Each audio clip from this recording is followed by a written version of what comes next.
most questioned about, and that is this rear diffuser that I have on the car. I got the idea from the same guy who made my splash guards. I think he was one of the first ones to do it.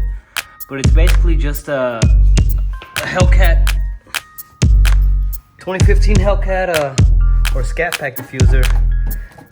And there it is here. And what you basically do is when you buy the diffuser, you just cut all the clips off that are on from the inside of here. Cut them all off and just try to sand it down to get it even all around. And I recommend doing it with somebody else so they can kind of hold it, see exactly where you want it. Some people put them too high, some people too low. It's really a preference. And then basically what you do from there, you could slap it on, have two people hold it for you, and then you just screw in screws on them. I did like 2 on each little fin here, and then a couple on the ends. And then after I did that, I replaced my tips. I got some 5-inch tips. Let's give it a little fuller look there.